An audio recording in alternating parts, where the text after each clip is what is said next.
That's big time. -15. Respect all, fear none. Oh, did he belt that one? Intensity is not a perfume. It was a no-doubter. 5, 4, 3, 2, 1.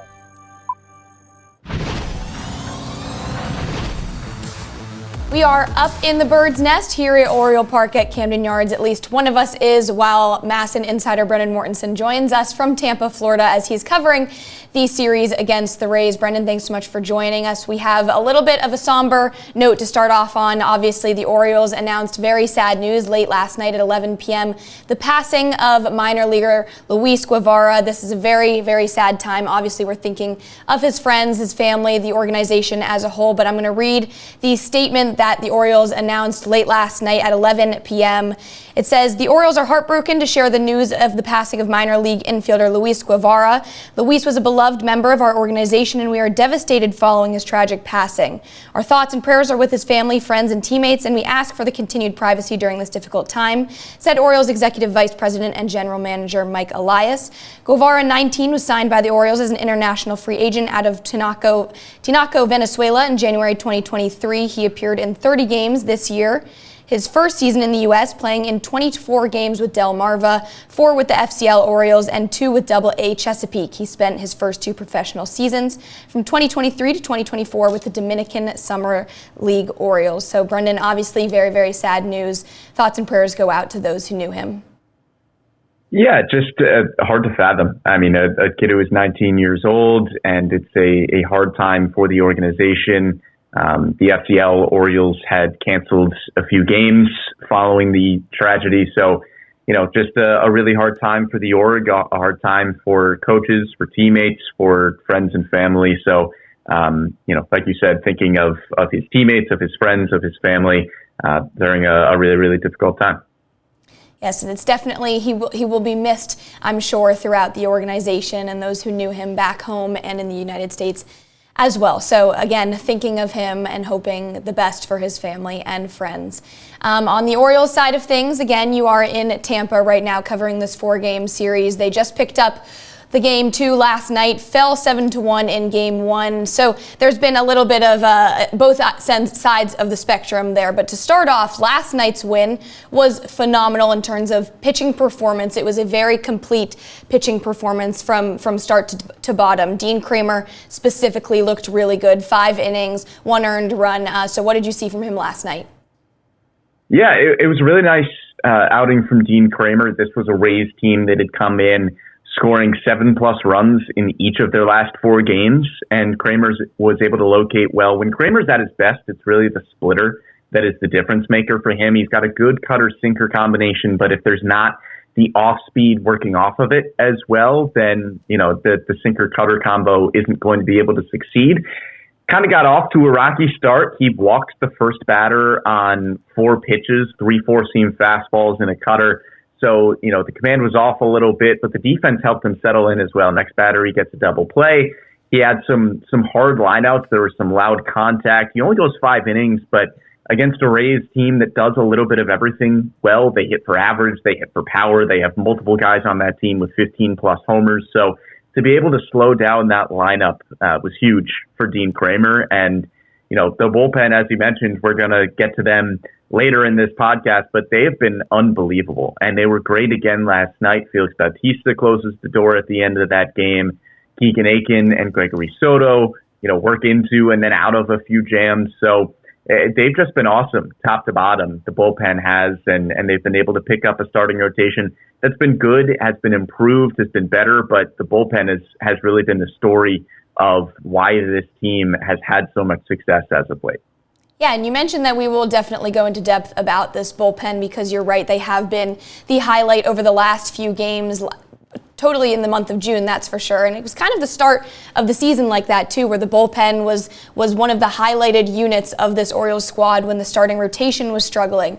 And right now we're kind of seeing a little bit of both, where we haven't necessarily throughout the rest of the season, where the bullpen is looking pretty good and the starting rotation is also looking pretty good. So we'll focus on the starting rotation for now, just to start off. One of the areas of note is Cade Povich. He went out of the bullpen in the last series on Sunday. He threw 3 2/3 innings with 0 earned runs. He came in after Scott Bluett. He's had some struggles this season with runners on base, but he got out of the jam, and luckily Sir Anthony Dominguez came in and got those other 2 outs to close the inning, or other 1 out for that matter. So it was really good for Cade Povich to not allow any runs there. It was a little bit of a different trajectory for him coming out of the bullpen after having some struggles with runners on base. But then the news comes out the next day that he hits the 15-day injured list with left hip inflammation. So Trevor Rogers is in Tampa with the squad. We don't necessarily know as of for certain yet if he's going to be making a start today, but you would pretty much make an educated guess that he would be taking the mound. Yeah, Tony Mansolino kind of said it without saying it. Over the past few days, we asked him about Trevor Rogers yesterday. He said he was excited to see him today. So, yeah, Trevor Rogers is going to be starting this game today. You got to read between the lines there. But, yeah, we'll start with Cade Povich. Hits the 15-day injured list with left hip inflammation, as you mentioned. Mansolino kind of said it was something that he's been dealing with for a while. Noted that, hey, there's always players that are dealing with something throughout the season. And this just happened to be the thing that Povich was dealing with. Said he was really proud of him for kind of fighting through it for a while. But at this point, it just seemed like the best course of action for him to take a little bit of time off to hit the injured list to make sure that the hip inflammation gets under control before he just kind of continues to push through it. But as mentioned, it's been kind of a weird season for Povich. There have been some high highs and there have been some low lows. He's got 4 outings this year of, I believe, is 13 now, where he's allowed 5 or more earned runs. And then in the other ones, it's 3 or fewer earned runs. And even the starts themselves have been kind of odd stretches, because it feels like you'll see him retire 10 in a row with 6 punch outs. And then all of a sudden there's 1 blow-up inning, and you look up and his slash is 5 innings and 5 earned runs. And you don't really know how he got there because he looked so good for a lot of the game. So I think as Povich continues to progress throughout his career, again, this is still a guy with just about a season's worth of starts under his belt. He's still a younger starting pitcher. So those innings, he's just got to figure out how to avoid kind of the blow-ups there, because there are stretches where he looks really, really good, where the strikeout stuff is there. He developed the kick change in the offseason, which was an attempt to help him get right-handed hitters out, because really everything else he was throwing was kind of going towards the barrel of a right-handed hitter's bat. And now he finally adds in the kick change, which is going away from a right-handed hitter a little bit more. So adding that in was a big step for him to hopefully be able to get out the opposite hand. But as mentioned, he just needed to avoid those blow-up stretches, whether it was an inning or 2, where, yes, part of the start looked dominant, and he was able to get the strikeout pitch working, but then the other part of the start, you're just going, man, how did this game get away from him? So if he can limit that, then I think Povich will be successful. But for now, the Orioles do have a hole in the rotation, which Trevor Rogers figures to fill for the time being.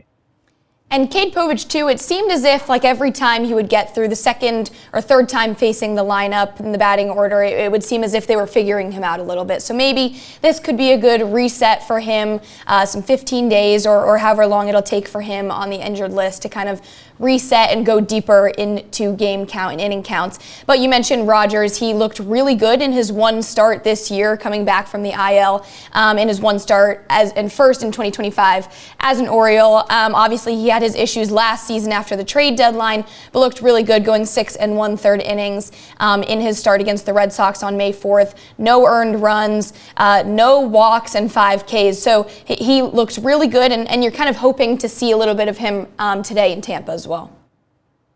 Yeah, I think Rogers has just kind of turned back into the pitcher that the Orioles were trading for when they sent a couple of prospects to Miami for Rogers. It's a good high-velocity fastball that sits 93, 94, 95, can hopefully continue to have an uptick in velocity as well.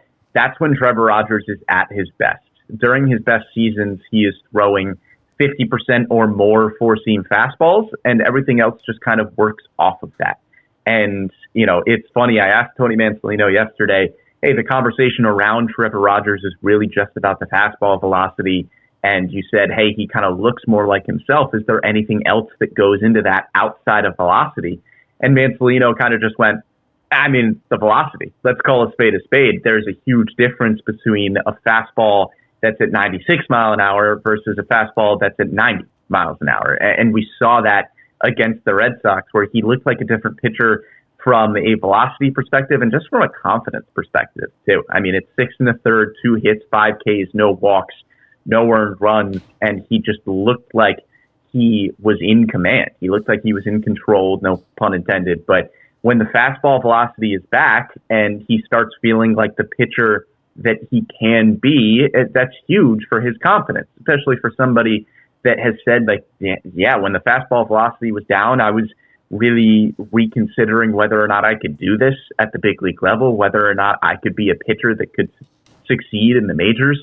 And so to be able to get that confidence back with a start like he had in Boston is huge. And he has made a couple of starts in Norfolk since then. Obviously, the Orioles aren't watching every single one of those starts. Tony Mansolino isn't anyway, but he has gotten really good reports about how Rogers has looked. He's given up a lot of hits in his 3 starts in Norfolk, but it's only 6 total earned runs, and he's not walking a lot of guys. He's still getting a lot of punch outs. So he still looks really solid in his Norfolk starts since his outing in Boston. It's not going to be 6 1/3, no earned runs every single time. This is also a really tough Rays lineup with some good right-handed hitters that he's going up against in Yandy Diaz and Junior Caminero. So it's going to be a challenge today, but I think Rogers at least has a higher floor than what we saw last year, given where the fastball is now sitting, and it really makes all the difference.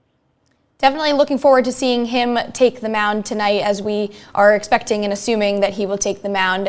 So hopefully that the Orioles can get a little bit more consistency in their starting rotation, especially with the month of June. They've only had 4 quality starts in the month of June, but still the starting rotation looks a lot different from the beginning of the season, where they were giving up a lot of runs and it was a lot of blow-up games and losses for that matter, whereas in the month of June, it's been a lot more effective starts. They weren't necessarily quality starts, but we've seen a lot of effective starts. Tomoyuki Sugano is an example from that, 4 2/3 innings in his last start, 3 earned runs, but the Orioles won that game, and it's enough to keep the Orioles in the ball game, especially when the offense is there to back it up. One of the more uncharacteristic starts we've seen from Zach Eflin was his last time out, but overall, this starting rotation has been pretty good at keeping the Orioles in the ball game, especially as of late, putting up effective starts, right?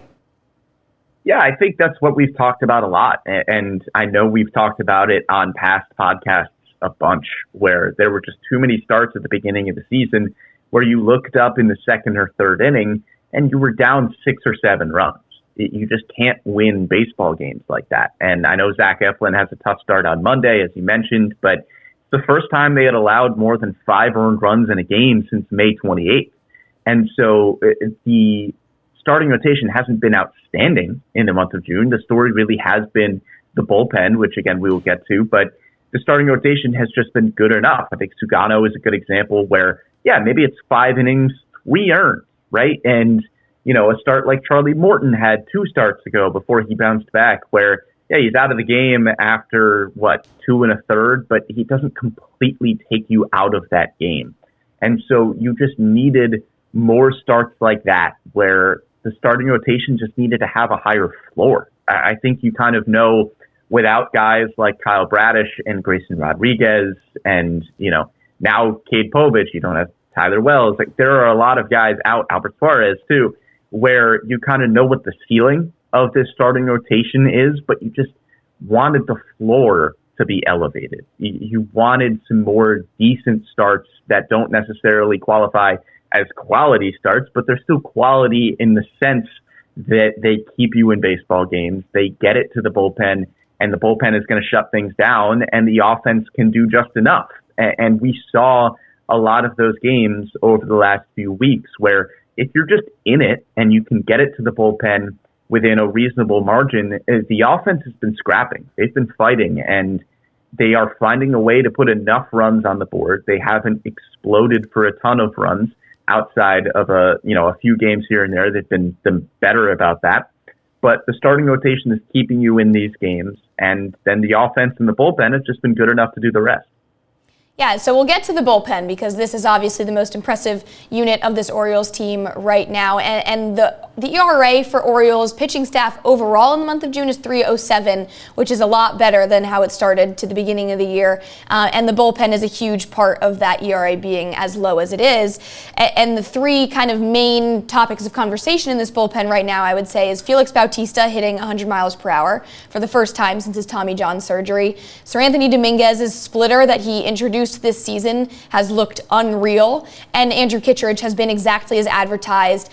He came back and started as an Oriole on the injured list, which is obviously not what you want to see when you acquire a free agent, but he has been exactly as advertised since then. His chase rates are phenomenal. So we'll start with Felix Bautista. Obviously, he is starting to look a lot more clean than he did in the month of May. Yeah, all 7 primary guys in the bullpen right now have an ERA under 4. And I think Felix might have been the one. Obviously, there are surprises like Brian Baker and, even Gregory Soto and Seranthony Dominguez. To an extent, they have a track record, but you weren't sure what they were going to give you in their first full season as Orioles. Felix Bautista was really the one where if he had an ERA of 5, you would kind of get it because it's his first year back from Tommy John, and he didn't really know what to expect there. But he's been unbelievable, and he hasn't allowed an earned run since May 30th. You mentioned that the velocity hit 100. It's still, a little bit of an up and down there where he pitches yesterday for the first time since Saturday, 3 days off, and the sinker was sitting right around 98 miles an hour. So it kind of seems like when he's used on back-to-back days, he's stretched out a little bit and he's able to ramp the velocity up. But he has been really, really surprisingly good for me. I think I was coming into this season with tempered expectations because if you were expecting the 2023 Felix Bautista that was the most dominant reliever in baseball, you were probably setting yourself up for disappointment because that's just not an expectation that you can have of somebody coming off Tommy John. But he's still been really, really good. I know he's not the most dominant reliever in baseball, but it still feels like when Felix Bautista comes into the game, you're going to win that baseball game. And that is what he is doing so far this season. And I think he's still got another gear. I think he's still probably got 2 gears, maybe 3, where he can continue to get that velocity up. The splitter has looked good. So it's really been a surprisingly great season out of Felix Bautista. Definitely has been a good note, especially just knowing how difficult it is to come back from Tommy John surgery. So you like to see what you're getting from him, especially, as you mentioned, he has had a little bit of back-to-back outings and more so for sure since the beginning of the season. But Seranthony Dominguez introduced this new splitter this season, and it has looked really, really good. He inherited bases loaded the other day, coming in after Cade Povich, and he totally mitigated that situation. Definitely escaped damage there. So he's looked really good, and the splitter has been a huge reason for that. Yeah, I mean, if you look at his StatCast page, I would challenge you to find a better one in baseball. He is in the 90th percentile or better in expected batting average, fastball velocity, average exit velocity, whiff rate, strikeout percentage, and hard hit rate. And I think the splitter has a huge benefit. It has been a huge factor as to why all of those numbers have been better for him this year. It is one of the better split fingers in all of baseball. Opponents right now are hitting .056 against it. It has a 64.5% whiff rate and a 68.5% strikeout rate, which is nuts. That is an absurd number for a splitter to have, especially as a new pitch, and he is gaining confidence in it. And, as I mentioned for Cade Povich having an offering against right-handed hitters with kick changeup, the splitter is doing the same thing for Seranthony Dominguez against left-handed pitching. It gives him something other than the four-seamer and the sweeper, which are his 2 primary pitches to use against left-handed hitters. And it's huge for Tony Mansolino to be able to have another guy in this bullpen. Keegan Aiken is kind of the same way with his changeup that he's able to use effectively against right-handed pitchers.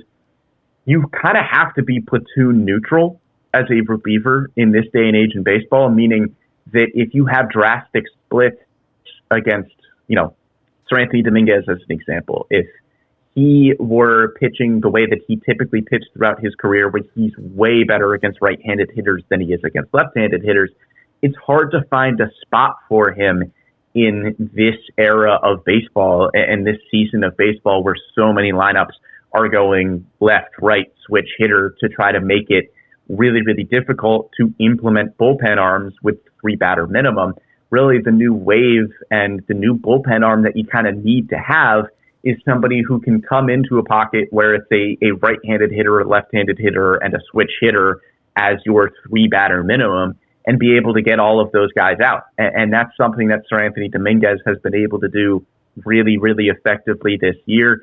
And it makes him an absolute weapon to have in the 7th or 8th inning, where, the fastball we know about, the sinker we know about, but being able to add in that splitter, to have the confidence in it that he has, it makes him a completely different pitcher and just gives Manzolino another option in the 7th, 8th inning of games where you already have, Yennier Cano, Gregory Soto, Brian Baker, Andrew Kittredge. I think all of those guys, Dominguez included, you could throw in to the 7th or 8th inning and feel really, really good about it.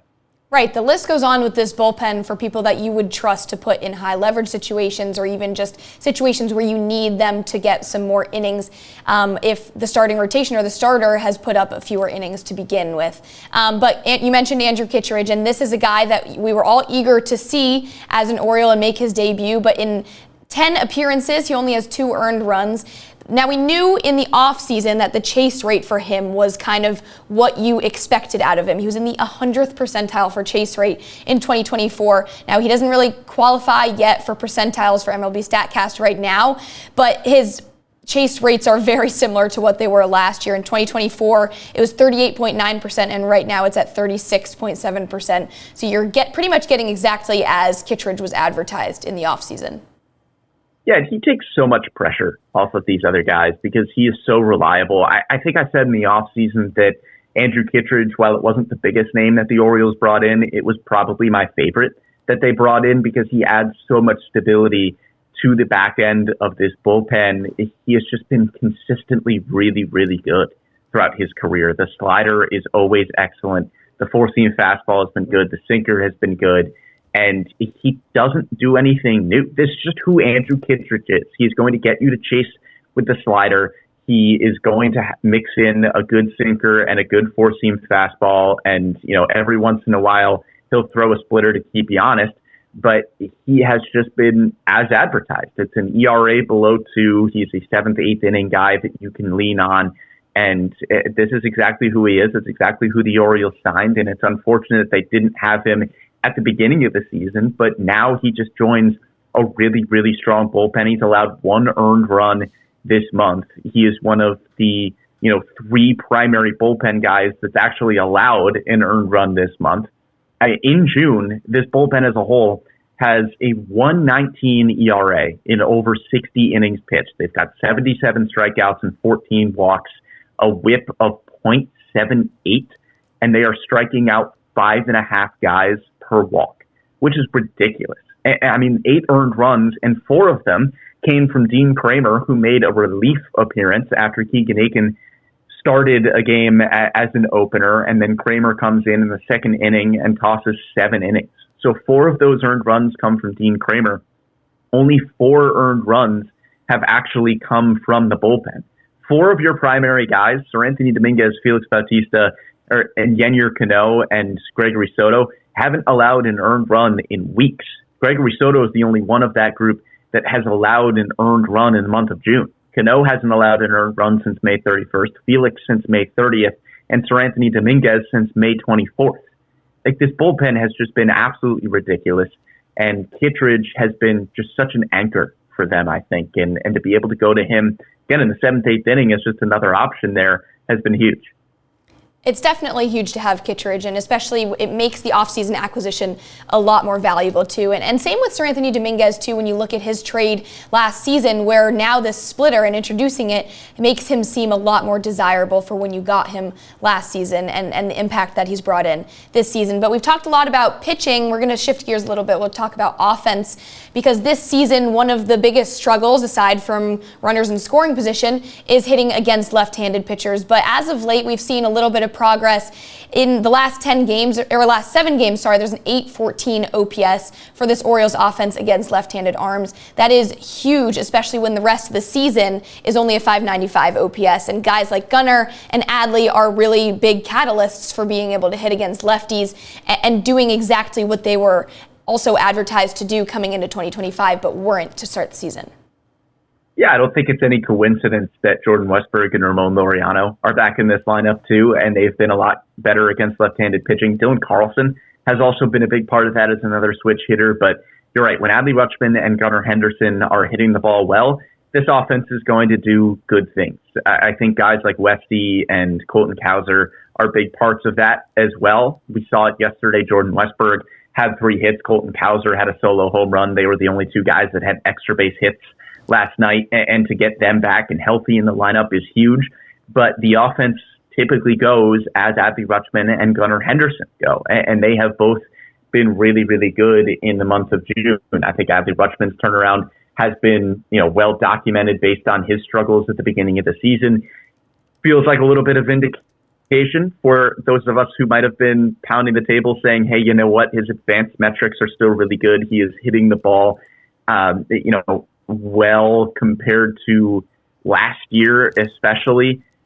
To see him turn it around is really good to see. He's hitting 340 with a 964 OPS in the month of June. He's also only struck out 7 times. He's got a 404 on base percentage and 3 home runs when he only had 5 home runs in May and April and March combined. So that's been outstanding to see from Adley Rutschman. And then Gunnar Henderson too. I mean, it's been a solid year for him overall, but not the kind of year that I think many were expecting from him after the kind of season that he put up last year. To have a 777 OPS, still a good OPS, but it's just not the kind of number that you expect from Gunnar. But again, in the month of June, it's a 364 batting average with a 426 on base percentage. You would like to see the slugging percentage get up a little bit. It's certainly not, the home run power that we saw from him a year ago, but he's still taking 880 OPS without the slugging percentage really being there. It says something about Gunnar Henderson when he doesn't necessarily have his A swing and his A stuff, and he's still hitting close to 280. Like, that's just the kind of talent that Gunnar Henderson is and what he can do on a yearly basis, even when the power numbers are not where you expected them to be. So the lineup just feels a lot more complete when those 2 guys are hitting well, when you get Westburg and Cowser back. And at the bottom of the lineup too, you've got to talk about Laureano and Dylan Carlson and how those 2 guys have played over the past few weeks with as many injuries as there have been, especially to the outfield. Those 2 guys have been huge contributors. Getting Laureano back, Dylan Carlson has really been a mainstay over the past few weeks. So having that talent at the bottom of the lineup too, it feels like 1 through 9 is clicking right now. You felt it yesterday. They were just going down the line where they put together 13 hits, 11 of them were singles, so you didn't even really have the power numbers there, but you had 2 out rallies. You were hitting with runners in scoring position. You were just doing the little things well. You were playing some small ball, stealing bases, and just keeping the offense moving. And that's what you need to do to be able to beat good teams like they're playing right now in the Rays. It's a really, really good team. And to be able to do the little things well goes a really long way in competing against a team like that. 100%. And I know that right now the record is still 31-41, but it feels a lot better, especially in the month of June, the very end of May, where right now the Orioles are putting up 11 runs against the Angels when Colton Cowser, Adley Rutschman, Ryan O'Hearn didn't even start in that lineup. So it says a lot about this depth. Ryan O'Hearn mentioned that after the game as well, where it says a whole lot about this team's talent 1 through 9 through the lineup, even if guys like himself or Adley aren't even starting in the lineup. And that means a whole lot, especially because Ryan O'Hearn isn't necessarily having the month of June like he did in the months of March, April, and May, where he had 900 plus OPSs for each month. But then June has definitely been a little bit slower for him. You need guys like Gunnar and Adley to be able to pick up the slack like they should have been doing from the start of the season as well. And you mentioned the bottom of the lineup with Laureano, Carlson, Gary Sanchez, who came up right off the injured list and hit a home run and then a grand slam the day after that. So it's really huge to see guys like that. Kobe Mayo feeling a lot more comfortable too at the plate and on defense. So it feels a lot more complete for this lineup in terms of pitching as well, starting rotation, bullpen, just everything feels a lot more full than it did at the beginning of the season. And that's really something to note for where the Orioles stand right now, regardless of the record. Yeah, it feels like there's 26 guys playing good baseball right now. And on the position player side, you mentioned Kobe Mayo. He has looked really good over his past few games. He hasn't gotten starts in Tampa Bay, but, he's got 3 hits in the last 2 games that he's appeared in, had 2 hits, I think, on Saturday against the Angels, had a double on Sunday. So he has looked a lot better, and I think the Orioles are going to find ways to work him in a little bit. Gary Sanchez coming back has been really, really good as well. So to be able to have guys like that on the bench that are playing well and still not finding consistent starts is a luxury that you thought you were going to have at the beginning of the season, and injuries just didn't let you have that kind of luxury. And now they have it, where they can find spots for Kobe Mayo to work himself in. Same goes for Gary Sanchez. So to be able to have that kind of depth is huge for the Orioles at this point. And, you mentioned just kind of the complete baseball. I think last night's game was really the epitome of that, where it's a solid start from Dean Kramer, not anything spectacular, but it's 5 innings, a couple of punch outs. He limits the damage to just 1 run. He avoids kind of the one blow-up inning that has plagued Dean Kramer a little bit this season. The bullpen comes in and is just absolutely lights out. They have so much confidence in this bullpen. And then the lineup just did enough. Colton Cowser with a solid home run. A bunch of singles, as I mentioned, just a lot of 2-out hits, hitting with runners in scoring position. They've been better about that over the past few weeks, which is something that they've really struggled with as well. So it's just complete baseball. And this is the kind of baseball that the Orioles are capable of playing. There's no shortage of confidence in the locker room. You mentioned, Danny, they're still 10 games below 500. Yeah. They're only 6 games back of a wild card spot, which is not out of it by any stretch. I mean, you can go back just a few weeks to find when they were 10 or 11 games back of a wild card spot. They have already made up a lot of ground there. And everybody in this clubhouse believes that they are going to be able to turn things around and, make the playoffs. Dean Kramer said yesterday, we're going to get back to 500. It wasn't a question of, maybe we'll get there. We're working our way back to get there. Dean Kramer flat out said, we're going to get to 500. We are going to play good baseball. We know what this team is capable of, and they are back. They are relatively healthy. I know every podcast we start out with a different injury update. This week it was Cade Povich. Last week it was Ryan Mountcastle. So you still want to limit those injuries as much as possible. I would love to have a podcast where we don't open it up with an injury update, but that's just kind of how the Orioles have been over the last year. But even with, 5 guys in the starting rotation out and, with Ryan Mountcastle out, who is an important piece, it still feels like this team is a heck of a lot healthier than they have been, in months past. And so you kind of take it at this point, because when there are enough guys in this lineup and in this starting rotation where you have even some semblance of health, it feels like they can play the kind of baseball that they are capable of playing.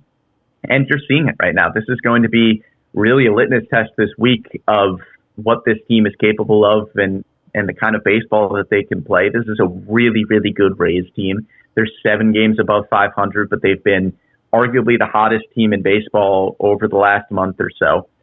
So this is a really challenging 4-game series against them. I know the Yankees, who you're seeing this weekend, have been scuffling a little bit as of late. Still a really good baseball team. They're 12 games over 500. That's a division opponent. Yeah, they've lost 5 in a row, and you would like to keep that streak going a little bit this weekend for the Orioles, but they're still a tough team. And so if you're able to come out of this week playing 500 baseball, maybe a game or two over, you feel really, really good about where you are if you're the Orioles, and they just continue to climb ground in these wild card standings. I know it's mid-June and it's a little early to think playoffs, but you're just looking to get back to 500. It's baby steps for this team, right? Can you get to 5 games under 500? Can you get back to 500? Can you claw your way into things a little bit? But you look up in the wild card standings, and they're just not that far behind. And I think, maybe it's a testament to a lot of teams in the American League underperforming a little bit, being right around 500 as well. Teams like the Rangers and the Red Sox and the Guardians and the Royals not really living up to expectations. But whatever circumstances there may be around it, the Orioles are still in this thing, and they are playing good baseball. And I think over the last few weeks and in the month of June, we are seeing the kind of team that they can be. Right, and it's crazy to think that this is probably the healthiest that this team has been as a whole since the start of the season, maybe even parts of last season too. And you're still missing guys like Kyle Bradish, Grayson Rodriguez, Cade Povich, Ryan Mountcastle, all of these really big league contributors, but you feel really healthy right now. You feel really good, and you mentioned the confidence has been there since day one, regardless of how low it was at the beginning of the season. So definitely this team has faith in themselves, and there's still a long way to go. We still haven't even reached halfway point through the season. So there's a lot of good things to come. Yankees, you really need to take advantage of that team like you mentioned, especially when they're down right now. But I think that should do it for this week's edition of The Bird's Nest. We should be back together in studio at 11 a.m. on Wednesday next week during this homestand. But Brendan, thanks so much for taking the time to join us on your road trip in Tampa. But thanks so much to our fans as well for tuning in live. But if you missed it, you can catch us after the fact on Apple Podcasts, Spotify, Google Podcasts, wherever you get your podcasts, and we are normally at 11 a.m. on Wednesdays. But that'll do it from me here at the MASN All Access studio while Brendan Mortensen is in Tampa. So for Brendan Mortensen, I'm Annie Claff, and thanks so much, and we'll catch you next time.